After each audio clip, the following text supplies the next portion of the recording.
Eight on your side, bringing you breaking news. Good afternoon, everyone. I'm Josh Benson. Governor Ron DeSantis is giving us an update on Hurricane Dorian. Let's go live now to Tallahassee and listen in. Hurricane Dorian has been upgraded to a Category 5 storm with now 185 mile per hour sustained winds. And to put that in perspective, that's significantly stronger than Hurricane Andrew, which reached landfall at 165 miles per hour. It's significantly stronger than Hurricane Michael, which reached landfall at 160 mile per hour. Florida has had one hurricane in our history, the Labor Day hurricane of 1935, that reached at that level, and that was total destruction. So the strength of this storm cannot be underestimated. We will see tropical force winds within the next 48 hours. The National Hurricane Center reports Dorian could nearly stall over the Bahamas for more than 24 hours starting late tonight. And as many of you who've been following this forecast know, pretty much all computer models and all forecasters anticipate this turning north. We just don't know when exactly it's going to turn north.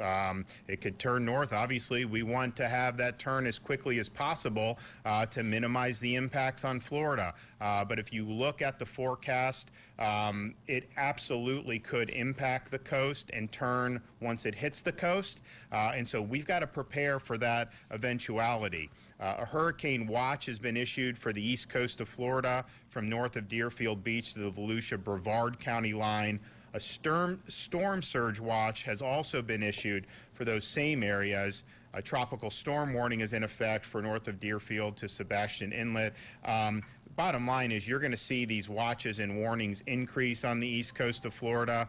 I think a lot of the counties are executing their evacuation plans. We think that that's prudent, and we support that. Palm Beach has mandatory evacuations today, starting at 1 p.m., zones A and B. Martin, evacuations, 1 o'clock, zones A and B. St. Lucie is going to be starting them at 2 o'clock for everything east of US 1. Brevard has evacuations ongoing right now. Indian River, Volusia, St. John's are all implementing evacuation plans, and we expect Flagler, Duval, Nassau counties will be announcing their plans very shortly. And it's important for people to understand, if you're in an evacuation zone and you're given an order to evacuate, please heed that call.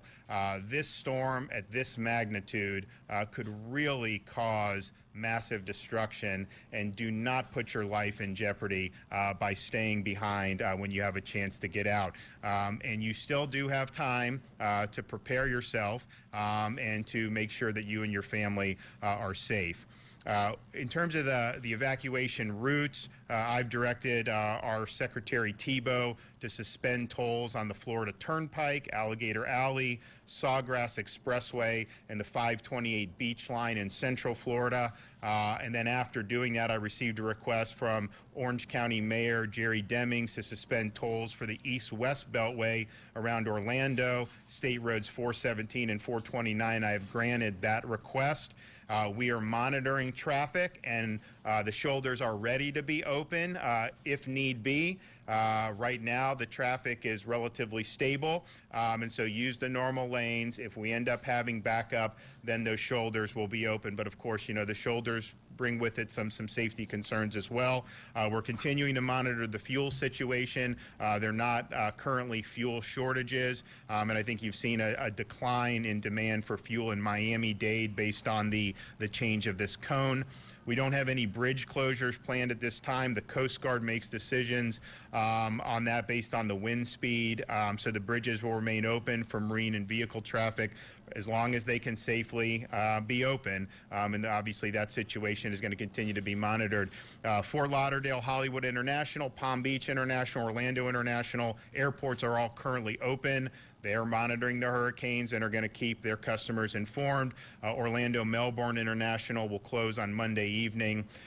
In terms of generators, ACA Secretary Mayhew has confirmed that every nursing home and assisted living facility in a coastal county along Florida's east coast from Palm Beach all the way to Nassau either has a generator on site or has plans to evacuate their residents. And so these duties have a duty to ensure the safety of their residents, and they'll be held accountable if they do not. So we are in a situation here where this thing is perilously close to the state. I think we should all hope and pray for the best, but we have to prepare that this could have major impacts on the state of Florida, and so that's what we're doing. You know, obviously we want to be ready to respond as soon as the storm does pass. So you still have time to prepare. You still have time to heed these evacuation orders, and please take this storm seriously. It's been a very, somewhat frustrating experience, not knowing kind of a lot of uncertainty with this thing. But I think back to some of the major hurricanes in Florida in the beginning part of the 20th century. They didn't have any warning about anything. You just all of a sudden see, clouds gather and you have a major hurricane. So, we have a sense of what parts of Florida are threatened, and we want people to protect themselves and their families. Have a time to take a couple questions. Resources, Governor, what has changed in the past 24 hours? We heard the director talk about making targeted decisions based upon scenarios being taken off the table. Are more resources moving to the East Coast now in light of that? It'll be more targeted. We're also going to be likely doing probably more National Guard mobilization than we anticipated just for those counties, just because the storm is getting so significant in terms of its ferocity that we've got a plan for potential search and rescue along the East Coast if it comes to that. We anticipate if we were to get impacted directly, I think you're going to have a lot of flooding up and down the entire East Coast of Florida. So there's going to be assets needed. So those are being done. Those mobilizations are occurring right now. Governor, are you concerned that a number of the newspapers today had headlines breathing a sigh of relief, and you now have to overcome that? I'm concerned just simply because, when you're in that cone, if you're in that cone, you have the opportunity, and there's a good possibility that you could be impacted. Now, obviously, you do these things on percentages. You look at the trends. I think we did see a positive trend east, but then it tacked a little bit further west. So if you look at the National Hurricane Center's current track, I think it ends up within 30 miles of the coast of Florida. Well, guess what? You do just a touch of a bump one way or another, and you have a dramatic difference all of a sudden with the possibilities on the cone. And so I think what we've tried to do is, earlier in the week, we were very, factual about what we were putting out. We told people to be prepared. And then now, although we really hope for the best, we've been pretty consistent that that the threat is still there, and so people should just understand that. And I think people did think this storm was going to gather strength. There's no doubt about it. But I think the consensus was that maybe it'll reach a Cat 4. Well, this is a Cat 5 plus right now, and you would really have to go back to 1935 in the state of Florida when the Labor Day hurricane came through and just obliterated the Keys to find anything that had reached this level of danger. Yes. Obviously, that there's a significant number of resources down at Mar-a-Lago, down in Palm Beach County. Do you know if that area has also been evacuated, or if anything particularly has been set up, just given all the money that we've already put into it? I don't know anything specifically about Mar-a-Lago.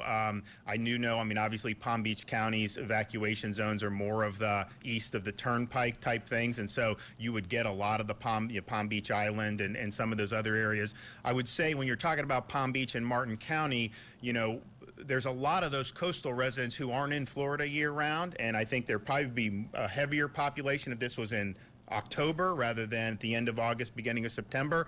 Nevertheless, there is going to be folks there who are going to need to evacuate. And then there have been, I know government resources have been moved around just more generally. I've spoken with the commanding officer for Navy Region Southeast about what they're doing to safeguard their ships. Some of those are going to remain in port, and they're kind of on lockdown.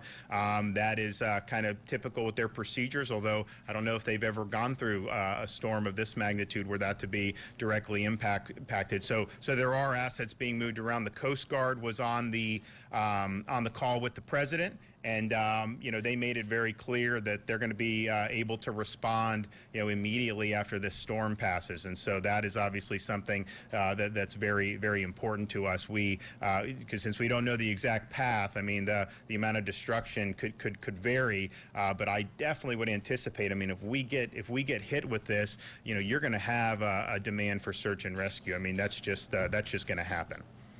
Regarding the bridge closure, especially in the very rare islands, I know you said there's no decisions yet on it, and the Coast Guard will make that. But how long can people on those islands expect to have, if they're under evacuation orders, to leave? Because once they're closed, they can't get out. No, for sure. So I mean, the National Hurricane Center puts out a lot of guidance. I would look at that. It varies based on where you are on the East Coast. But once you start to get into those tropical storm force winds, you end up in a situation where those bridges, may not be operable going forward. And so people just need to look at that, figure out where they are, look at the guidance that the NHC is putting out, and then make those decisions. Now, all these counties, are going to have shelters. And so those types of evacuations are one thing. If people are planning on evacuating in their cars and just getting out of Dodge, then obviously you got to build in the time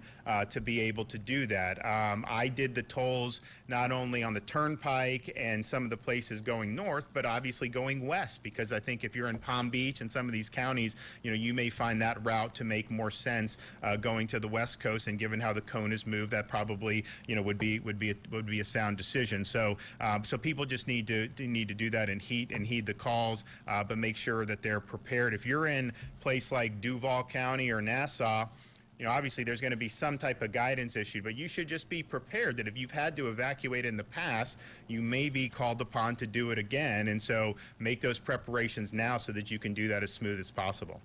One more.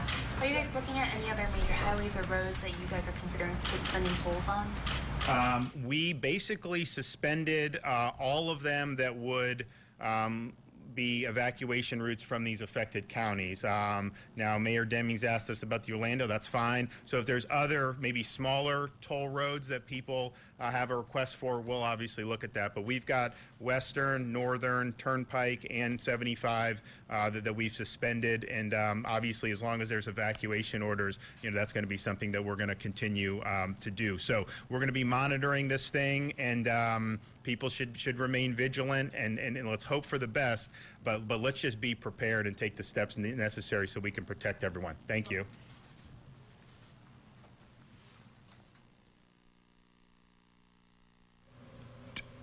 All right, you're listening to Governor Ron DeSantis giving us a live update on Hurricane Dorian from Tallahassee, talking about how the state is preparing, making preparations for especially the east coast of our state. As we take a look at this massive Category 5 storm, you can see just how big it has grown with max winds of 185 miles per hour. This thing is a monster, and it is currently hitting the Bahamas. Now, you can stay up to date with Hurricane Dorian online with our free News Channel 8 app. We also have live in-depth analysis from our Storm Team 8 meteorologists throughout the day and on our WFLA Facebook page. Thanks so much for being with us. I'm Josh Benson, and for now, we're going to send you right back to regular programming. Have yourself a great weekend.